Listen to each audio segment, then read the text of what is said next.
For decades, the world believed wars were fought with bullets, on battlefields, in the open. But history has a way of hiding its most important conflicts away from the headlines. In the shadows, another kind of war was being prepared, not for cities, not for territory, but for control, for the routes that dictate the survival of empires, the war for pipelines. Across Central Asia, silent negotiations are reshaping the global balance. No public declarations, just the sound of steel meeting sand. A shift of power that began decades ago and is reaching its climax today. A new map is being drawn, one without Western anchors. Steel corridors buried beneath the desert, quietly deciding the future of nations, meter by meter. Because in the modern world, energy isn't just a commodity, it is the lifeblood of civilization. Who controls the flow, controls the influence, and whoever controls the routes, controls the future. This is the story of the geography of power and the silent war that is changing everything. Central Asia, the landlocked heartland, geopoliticians call it the pivot of history. A region that for centuries was defined by the Silk Road, today it is defined by the pipe. Turkmenistan, a nation sitting on the fourth largest natural gas reserves on Earth, a giant in the sand. Kazakhstan, the world's uranium leader, fueling the nuclear reactors of tomorrow in the West and the East. And its oil fields, like Kashagan, are among the most complex engineering projects ever attempted. Wealth beyond measure. But wealth beneath the ground is meaningless if you cannot move it. Isolation is the regional curse. In a landlocked heartland, the pipeline is more than a road. It is an umbilical cord to the world. Geography made Central Asia a bridge, but it also made it a prize, a crossroads of empires. Every joint and valve here becomes a point of leverage, a way to pressure or to protect. For decades, Moscow held the keys to the kingdom. Every pipe was designed to flow through the center. Central Asia's wealth was a debt to the Kremlin, a legacy of a single unified nervous system. But a new gravity has emerged. To the east, the insatiable hunger of China's industrial machine, a hunger that requires millions of cubic meters of gas every single hour, a demand that is absolute.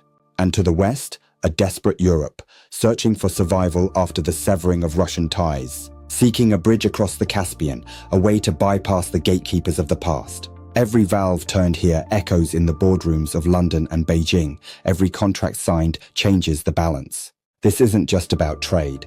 It's about who gets to decide the rules of the next century. Influence is the real currency. To understand the present, we must look at the grid. The Soviet Union built this region as one, a grid designed for dependence, not for the benefit of the periphery, but for the power of the core. Moscow bought the gas cheap. They controlled the flow to the west. Energy was their ultimate leverage. An empire built on the control of resources, a monopoly on the roots of the heartland. But empires fade, and the architecture of the 20th century is crumbling into the dust. The invasion of Ukraine was the final crack. Sanctions severed the old ties with the stroke of a pen. Europe turned away. Russia, the indispensable middleman, suddenly found itself without a market, a gatekeeper with no gate. A power that is being bypassed by the very nations it once dominated. The pipelines are still there, but the direction of the flow has changed. Gravity has moved to the east. Central Asia is no longer a backyard. It is the front line of a new global order, one built on steel. Enter the dragon. While the West focused on ideology and elections, China focused on the ground, on steel, on concrete, on the physical reality of power, a strategy of connectivity. The Belt and Road Initiative, the most ambitious infrastructure project in human history, a $1 trillion gamble, a project to rebuild the Silk Road, not for camels, but for high-speed rail and high-pressure pipe. In Central Asia, it took the form of 4 massive lines, stretching thousands of miles from field to factory, connecting the gas of Turkmenistan directly to the heart of Chinese industry, bypassing everyone. Russia, once the indispensable middleman, now finds itself bypassed, a gatekeeper with no gate. It gave China a secure energy supply, one that the US Navy and its aircraft carriers cannot block. This wasn't just about energy, it was about survival, about the independence of a rising superpower. It made Central Asian nations dependent on Beijing, not Moscow, a new patron for a new age, a shift in the stars. And with that dependency comes influence. In every vote at the UN, in every strategic partnership, China has arrived. We are seeing the weaponization of the grid. Energy is no longer a commodity, it is a tactical asset. A tool to be used in the shadow war of the 21st century, a way to pressure without firing a shot. In 2022, the world watched as Nord Stream became a ghost, a reminder of how fragile these arteries can be. A lesson that every nation learned: if you don't control the route, you don't control your destiny. The race for energy security is the new arms race, and Central Asia is the primary battlefield. New projects are being planned through the Caspian, a desperate attempt to find a path to the west. A race to bypass the old gatekeepers of the north, to create a direct link between Asia and Europe. But every mile of pipe is a mile of geopolitical risk, a challenge to those who hold the old power. The middle corridor is the new strategic reality, a path of security in an insecure world. Connecting the East and the West without the permission of the old masters, a revolution in logistics. Every kilometre of pipe laid is a new line on the map of world power, written in steel, paid in influence. A map that is being redrawn every single day, one joint at a time, in the silence of the heartland. The architects of this world don't wear uniforms. They don't give speeches in front of flags.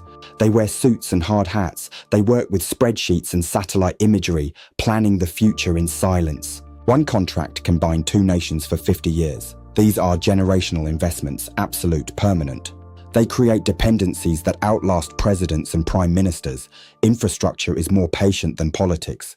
They will carry the backbone of the digital economy, fiber optic cables bundled with the steel of the pipes. Data is the new oil, and Central Asia is once again the pivot, the bridge between the clouds.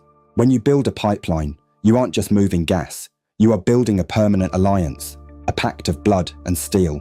This is how empires are built in the modern age, not by conquest but by connectivity, by being indispensable. We are seeing the weaponization of the grid.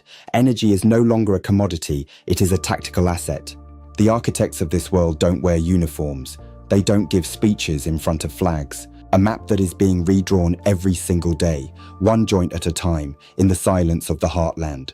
An empire built on the control of resources, a monopoly on the roots of the heartland.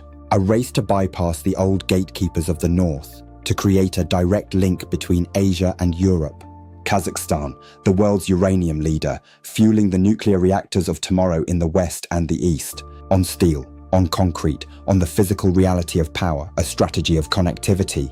The middle corridor is the new strategic reality, a path of security in an insecure world. Digital currencies, AI networks, automated trade, they all require physical corridors to reside in the real world. They will carry the backbone of the digital economy, fiber optic cables bundled with the steel of the pipes. History is watching, and the pipes are flowing. Fade to black.